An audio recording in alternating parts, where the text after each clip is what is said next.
Hello guys, good morning. അപ്പോൾ ഇന്ന് നമ്മൾ രാവിലെ വർക്കിന് ഇറങ്ങുന്ന സമയം 7:39 ആയിരുന്നു കേട്ടോ. അങ്ങനെ ആ വണ്ടിയൊക്കെ സ്റ്റാർട്ട് ചെയ്ത് വണ്ടിയിൽ നല്ല ചളിയും കാര്യങ്ങളൊക്കെ ഉണ്ടായിരുന്നു. അതുകൊണ്ട് ജസ്റ്റ് ഞാൻ സീറ്റ് ഒന്ന് തുടച്ച് മാറ്റ് ജസ്റ്റ് ഒന്ന് ബ്രഷ് കൊണ്ട് ക്ലീൻ ആക്കി. അങ്ങനെ ഒരു 7:50 സമയപ്പോൾ നമ്മൾ ഊബറും റാപ്പിഡോ കേരള സവാരി 3 ആപ്ലിക്കേഷൻ ഓപ്പൺ ആക്കിട്ടോ. വീലൊരു 856 കിലോമീറ്റർ കാണിക്കുന്നുണ്ട്. അതങ്ങനെ സീറോ ആക്കിയിട്ട് ഞാൻ നേരെ മുണ്ടമ്പാലത്തേക്ക് വണ്ടി എടുത്തു. കുറേ ദിവസമായി മുണ്ടമ്പാലൊക്കെ പോയിട്ട് ചായ അടിച്ചിട്ട് അതെങ്ങനെ ഇപ്പോൾ ഇറങ്ങുന്ന സമയങ്ങളൊക്കെ കുറേ മാറിയിട്ടുണ്ട്. അപ്പോൾ ഏതായാലും ഈ വരുന്ന തിങ്കളാഴ്ച മുതൽ നമ്മളെ പഴയ ഷിഫ്റ്റ് പോലെ 6 മണിക്ക് തന്നെ ഇറങ്ങുന്ന രീതിയിലാക്കണം ഇനി. അങ്ങനെ നമ്മളെ ചായക്കടയിലെത്തി വണ്ടി ഓഫ് ചെയ്ത് ഇറങ്ങാൻ നേരത്തെ ഒരു നിമിതൻ്റെ ട്രിപ്പ് അടിച്ചിട്ടുണ്ടായിരുന്നു. നമ്മളെ എടപ്പള്ളി ചങ്ങമ്പുഴ നഗറിൻ്റെ അവിടേക്കായിരുന്നു കേട്ടോ ഡ്രോപ്പ് ഉണ്ടായിരുന്നത്. അതങ്ങനെ ഒരു 9:43 ആയപ്പോൾ അവിടെ ഡ്രോപ്പ് ചെയ്തു. ഒരു ചായക്കടൻ്റെ മുമ്പിലായിരുന്നു ഡ്രോപ്പ് ചെയ്തിട്ടുണ്ടായിരുന്നത്. അപ്പോൾ പിന്നെ അവിടുന്ന് ചായ അടിച്ചിട്ട് പോകാമെന്ന് വിചാരിച്ച് അവിടെ വണ്ടി പാർക്ക് ചെയ്ത് അങ്ങനെ അവിടുന്ന് ഒരു ചായയും മുട്ടപ്പപ്സും കഴിച്ചു. അവിടുന്ന് തന്നെ ഒരു 10:15 സമയപ്പോൾ നമുക്ക് ഊബറിൽ ഒരു ട്രിപ്പ് അടിച്ചിട്ടുണ്ടായിരുന്നു, ഒരു ദർശനൻ്റെ ട്രിപ്പ്.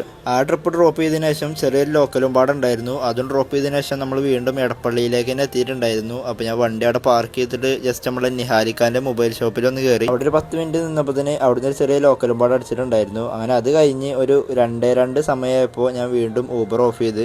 പിന്നെ ട്രിപ്പ് എടുക്കാനൊക്കെ കുറച്ച് ഡിലേ ഉണ്ടായിരുന്നു, പിന്നെ നല്ല ചൂടും ഉണ്ടായിരുന്നു. അപ്പോൾ പിന്നെ ഫുഡ് വാങ്ങിയിട്ട് റൂമിൽ പോയി കഴിച്ചിട്ട് വെയിലാറിയിട്ട് ഇറങ്ങാമെന്നുള്ള വിചാരത്തിലാണ് ഊബർ ഓഫ് ചെയ്തത്.